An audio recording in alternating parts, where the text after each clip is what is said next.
Vous allez découvrir une affaire criminelle française extrêmement sombre et terrifiante où la possession par une force surnaturelle est clairement évoquée par les autorités.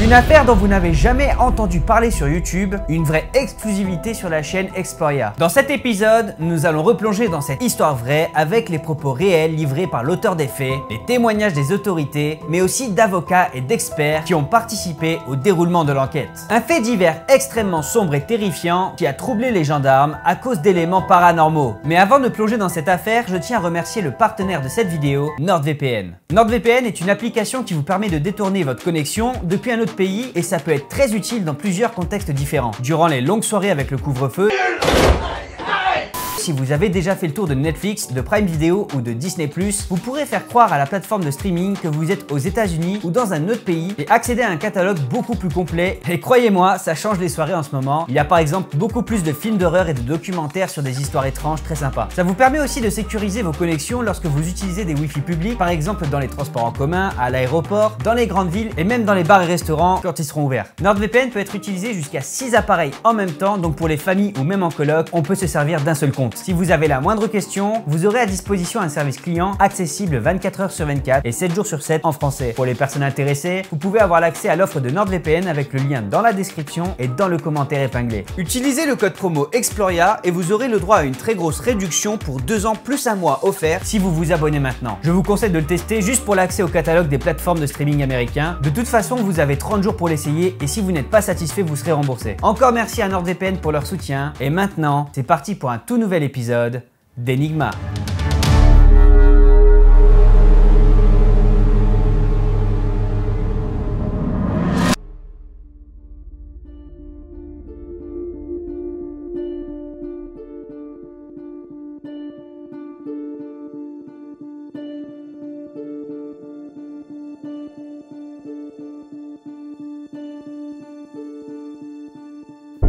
Davy Tarcy grandit dans un environnement familial qui paraît dans un premier temps classique et très banal. Les deux parents travaillent, ils sont fleuristes et il a un frère aîné qui a 9 ans de plus que lui. Mais en 1983, alors qu'il n'a à peine que 10 ans, le jeune Davy Tarcy connaît une enfance qui est pour lui compliquée à endurer.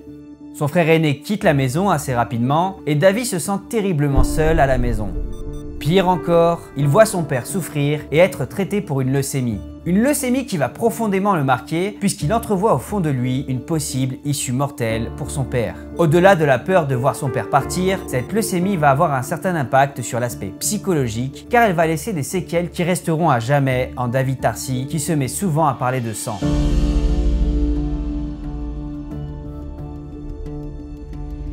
Ces séquelles sont des souvenirs indélébiles qu'il n'oubliera jamais. Il se souviendra de saignements abondants, d'hématomes qui apparaissent sur le corps de son père au moment des traitements, mais aussi d'un père fragile pleurant à l'hôpital, aidé, voire même porté par sa mère et son frère aîné.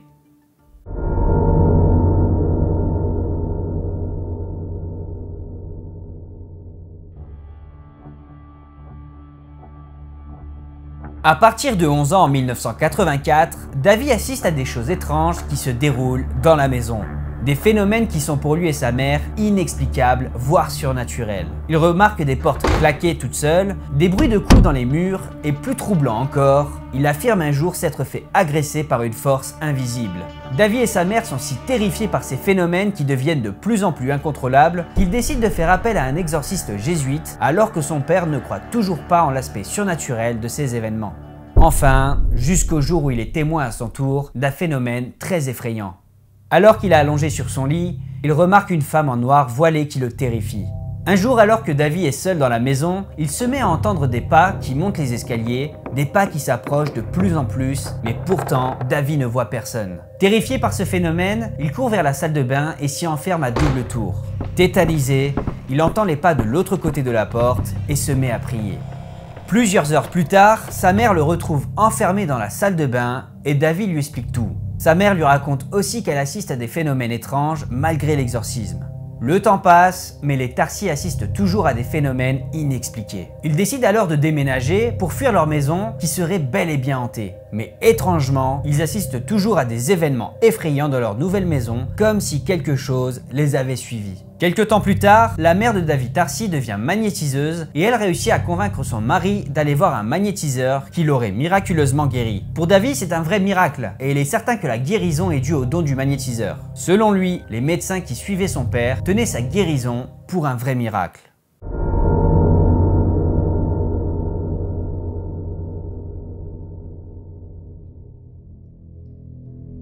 Le temps passe et le jeune Davy Tarsi rentre dans la préadolescence. Il est solitaire, il n'a pas d'amis, il passe sa majeure partie de son temps dans sa chambre et a du mal à s'ouvrir aux autres.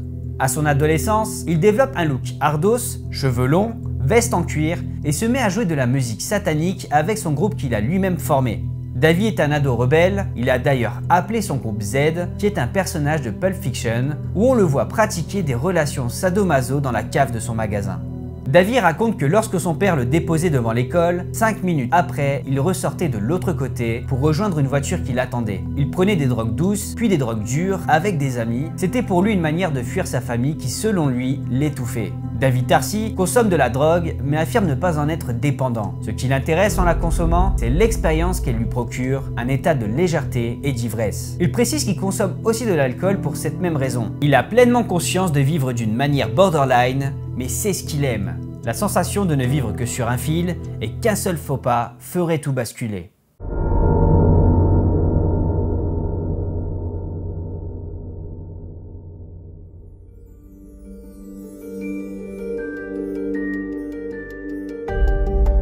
À 21 ans, Davy connaît sa première relation avec une prostituée en Espagne durant ses vacances avec ses amis. À 22 ans, il entretient une relation avec une jeune fille de 16 ans. Davy appuie étrangement sur le fait qu'elle était vierge à ce moment. En 1997, alors qu'il a 25 ans, Davy Tarsi se met en couple avec Evelyn, une amie de sa mère qui en a 49. Il la rencontre chez sa mère et affirme qu'il en est tombé amoureux très rapidement. Tous les deux sont attirés par l'ésotérisme et l'astrologie. Elle tire les cartes et fait les thèmes astrologiques. Pour lui, c'est une belle rencontre spirituelle. Au début, il se voit en secret, puis il commence à assumer cette liaison que sa mère n'accepte pas. Mais au fil du temps, cette liaison se détériore à cause du fils d'Evelyn qui parle mal à sa mère en présence de Davy qui n'hésite pas à le remettre à sa place. À ce moment, Davy boit beaucoup et lorsqu'il rentre chez Evelyn, il se jette sur une bouteille, ce qui installe une certaine tension. En août 1998, Davy sort de son travail en pleine nuit aux alentours de 2 h du matin. Alors qu'il traverse un parc pour rejoindre sa voiture qui est de l'autre côté, 3 hommes le menacent en pointant une arme sur sa tempe et le violent. Davy affirme que cet événement ne l'aurait pas affecté, mais étrangement, peu de temps après celui-ci, il se tranche les avant-bras avec un couteau de boucher sans se sectionner les veines. Il ressentait le besoin de se défouler contre quelque chose et ça lui faisait du bien.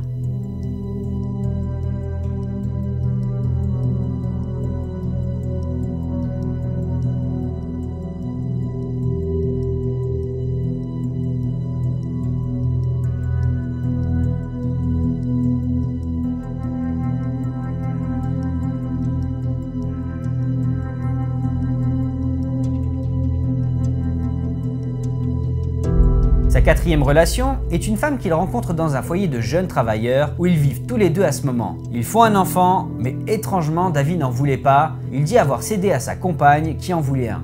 Davy ne se sent pas bien dans cette vie de couple, il ne partage rien avec sa compagne qui lui a interdit de pratiquer l'ésotérisme et va même jusqu'à dire que les meilleurs moments sont les 9 mois de grossesse ou plutôt d'accalmie comme il le dit. C'est à cette période qu'il commence vraiment à boire.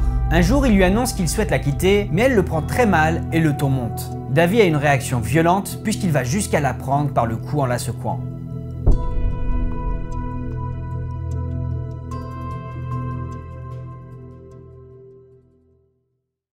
Un jour, Davy décide de poster une annonce sur un site de rencontre. Il précise sur cette annonce qu'il recherche une femme qui n'est pas superficielle, qui aime la nature, le gothique, l'ésotérisme et la sorcellerie. Très peu de temps après, une certaine Muriel L répond à l'annonce. Professeur de sciences, de vie et de la terre au lycée Vauban à Luxembourg et 4 ans de moins que Davy Tarsi.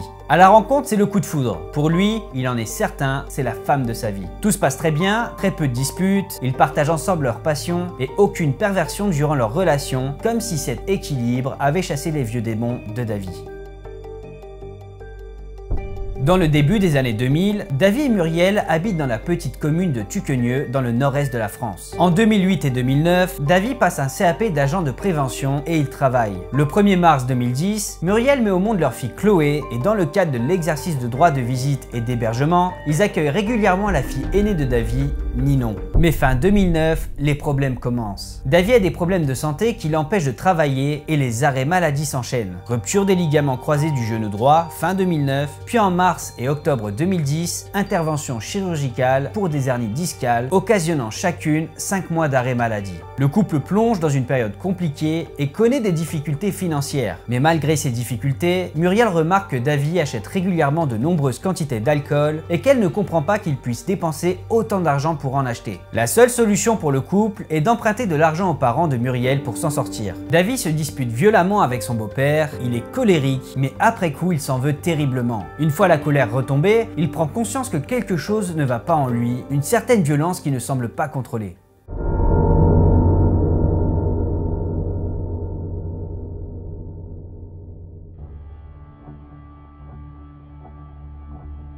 À son retour de l'Institut de rééducation, le 15 avril 2011, Davy Tarcy ressent la présence d'une entité démoniaque au niveau de son épaule gauche et cette sensation qui est presque palpable sera de plus en plus forte au fil du temps. À ce moment-là, il n'ose pas en parler, il a peur de passer pour un fou. Et d'une manière très étrange, c'est à partir de cette période qu'il ne cesse d'avoir des visions macabres dans lesquelles il se voit tuer sa femme. Il a beau lutter pour les repousser, mais elles reviennent sans arrêt.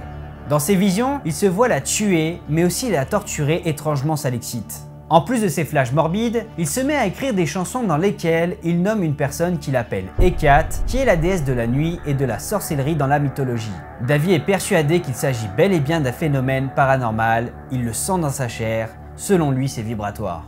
Davy tenterait tout de même de trouver une solution médicale auprès de médecins en leur affirmant qu'il a des soucis de santé et d'importantes idées noires. Les médecins lui auraient même prescrit un traitement avec de l'exomil, de la paroxétine et du zolpidem, un cocktail d'anxiolytiques, d'antidépresseurs et de somnifères. Malgré ces traitements, les visions morbides sont toujours présentes et la présence de l'entité démoniaque se fait de plus en plus ressentir. Mais Davy décide de ne pas en parler par peur de passer pour un fou. À plusieurs reprises, il sent des pulsions qui montent en lui et attrape des couteaux, mais au dernier moment, il réussit toujours à les contenir et repart voir sa femme comme si de rien n'était. Mais un jour, elles étaient bien trop fortes pour les contenir.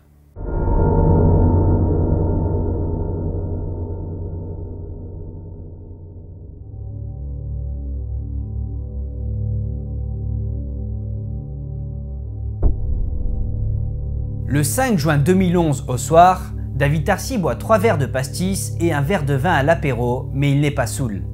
Il fume une cigarette à la cave et sa femme Muriel donne le biberon à Chloé. C'est à ce moment qu'il perd le contrôle. Davy se met à trembler et sent quelque chose en lui qui monte. Il se met à entendre une voix dans sa tête, il est comme galvanisé par quelque chose de fort qui lui dit « Si tu ne le fais pas aujourd'hui, tu ne le feras jamais. »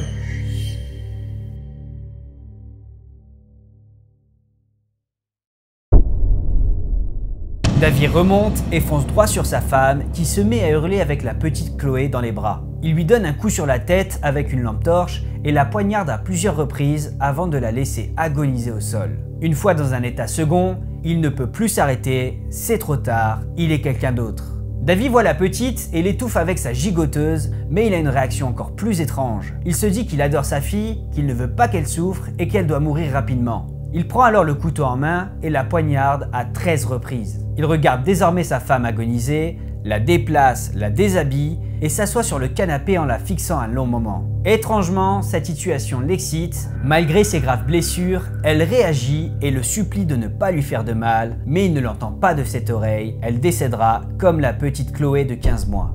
Davy Tarcy monte ensuite les escaliers pour rejoindre Ninon qui ne se doute de rien. Il se rend à l'étage dans l'objectif de la tuer à main nue, mais au lieu de l'étrangler, il abuse de sa propre fille. Quelques minutes plus tard, il est pris par une sensation très étrange, il est écœuré par la situation et fait descendre sa fille au rez-de-chaussée. Ninon, qui a 6 ans ce soir-là, est la seule survivante du passage à l'acte meurtrier de son père.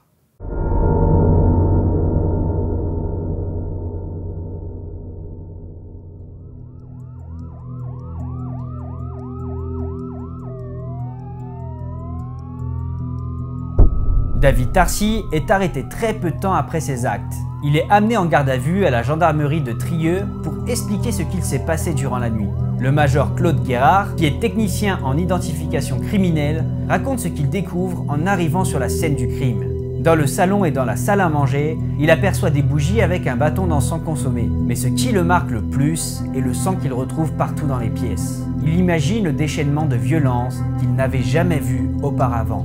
Il aperçoit une sorte de croix sur le mur de la cuisine, dessinée avec du sang, et dans le couloir, il reconnaît clairement l'empreinte d'une main qui devait être celle de Muriel. L'adjudant Jean-Marc Bruat, qui recueille la déposition de David Tarcy lors de sa garde à vue, revient sur certains points qui l'ont marqué. Il précise que dès le début de la garde à vue, David reconnaît les faits, ce qui lui paraît invraisemblable au point de se dire d'une manière ironique que le meurtrier est possédé. Mais David Tarcy lui affirme qu'il est bel et bien possédé par un démon. L'adjudant affirme que David a pris des photos post-mortem de son épouse tout en prenant le soin de les effacer avant que les enquêteurs n'arrivent sur les lieux et qu'ils saisissent l'appareil photo. Et une réponse va lui glacer le sang lorsqu'il lui demande combien de coups de couteau il a infligé à sa compagne et que David Tarcy lui répond d'un ton sec, inquantifiable.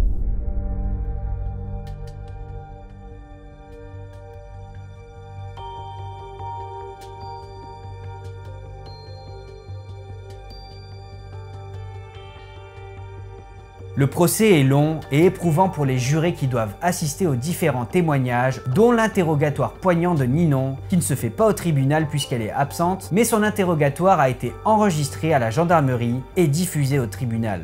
La petite est marquée à vie et garde des séquelles, des crises de somnambulisme, des pleurs avant de s'endormir, des cauchemars fréquents ou encore la prise de poids. La petite n'arrive pas à évoquer cette tragédie ni avec sa mère ni avec le psy. Le peu de fois où elle en parle à sa mère, elle lui demande pourquoi son père ne l'a pas tué. David Tarcy affirme au tribunal qu'il est possédé et que c'est une entité démoniaque qui l'a poussé à agir. En s'adressant à la famille de la mère décédée, il dit qu'il est un monstre, mais personne au tribunal ne croit à cette théorie. Par contre, malgré le fait que certains le prennent pour un fou vu qu'il affirme être possédé par une entité démoniaque, les experts psychiatres et psychologues qui se succèdent à la barre sont tous formels. Le discernement de David n'était pas altéré la nuit du drame. Pour les experts, le récit de David Tarcy est cohérent et ne relève pas d'une personnalité psychotique. Certains experts enquêteurs et gendarmes le trouvent même cohérent, voire intelligent dans sa manière de raisonner et de s'exprimer. Le 4 avril 2015, David Tarcy est jugé responsable de ses actes et condamné à la réclusion criminelle à perpétuité, assortie de 22 années de sûreté. Maître François Robinet, qui est avocat de la partie civile durant ce procès, semble écœuré par cette affaire et affirme que la condamnation n'est pas suffisante, que le meurtrier doit mourir en prison et qu'il ne doit jamais retrouver la liberté.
Vous avez prévenu, cette affaire est extrêmement sombre et violente, mais aussi très étrange. Quelles sont réellement les raisons qui ont poussé David Tarcy à tuer sa femme et son bébé de 15 mois, mais aussi de vouloir tuer sa fille aînée avant de finalement en abuser? Je vais revenir sur plusieurs théories défendues par des experts ou avocats qui ont participé à cette affaire, mais si vous en avez d'autres qui paraissent probables avec tous les éléments de cette affaire, n'hésitez pas à les partager dans les commentaires.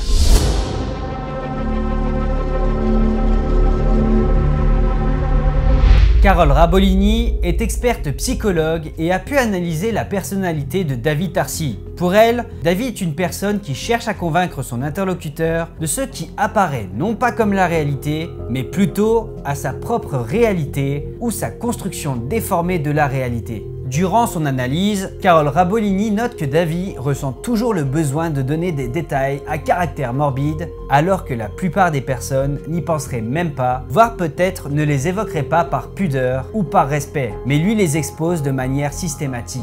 L'examen de la gestion de sa vie sentimentale et intime montre qu'il a une vie intime chaotique, qu'il est en recherche de multiples expériences toujours différentes et toujours plus fortes. Malgré le viol qu'il a subi quelques années plus tôt, elle ne retrouve pas un syndrome de stress post-traumatique, ce qui est particulier, voire même dérangeant. Au final, pour la psychologue, Davy est tout simplement un homme qui a besoin de repousser constamment ses limites depuis son adolescence. Mais est-ce que cette théorie explique vraiment la possession dont Davy affirme en être victime ?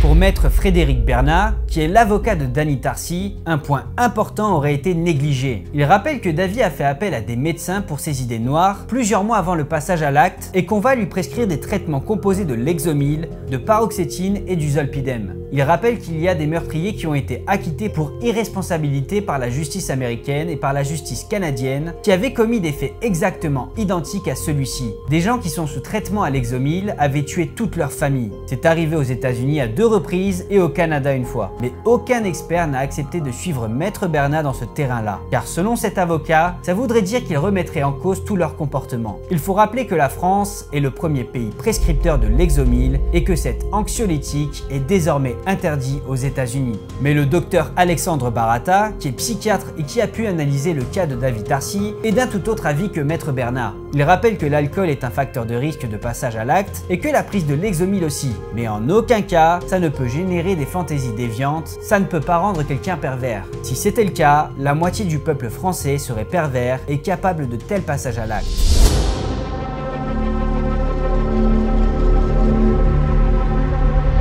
Comme l'a rappelé le docteur Alexandre Baratta, l'alcool est un facteur de risque de passage à l'acte. Mais la théorie de l'alcool ne tient pas car Davy Tarsi affirme qu'il était ivre après son passage à l'acte. Il ne voit pas l'intérêt de mentir et vu les précisions durant son interrogatoire, il est peu probable qu'il ait menti à ce sujet.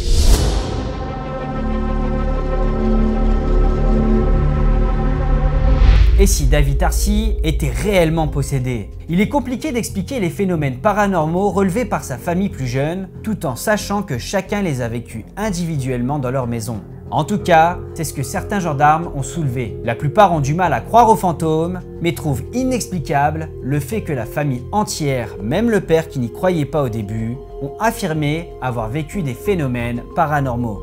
On sait que Davy a participé à certaines pratiques occultes. Est-ce que finalement, il aurait ouvert une porte à quelque chose de sombre et puissant? Dites-moi dans les commentaires quel est votre avis sur toute cette affaire et quelle est votre théorie, ça m'intéresse. Comme toujours, on en débat tous ensemble en dessous de la vidéo. D'ailleurs, j'espère qu'elle vous a plu et si c'est le cas, n'oubliez pas de laisser un pouce bleu et évidemment l'abonnement. Encore merci à ceux qui ont cliqué sur le bouton rejoindre, vous avez plusieurs contreparties, comme des séances conseils pour développer sa chaîne YouTube ou des conseils pour l'urbex et bien d'autres choses. En tout cas, c'est un énorme soutien. Vous pouvez me rejoindre sur Instagram pour des stories et des affaires étranges. Et en attendant la semaine prochaine, je vous laisse avec 2 épisodes d'Enigma aux affaires terrifiantes et très étranges. Et d'ici là, portez-vous bien.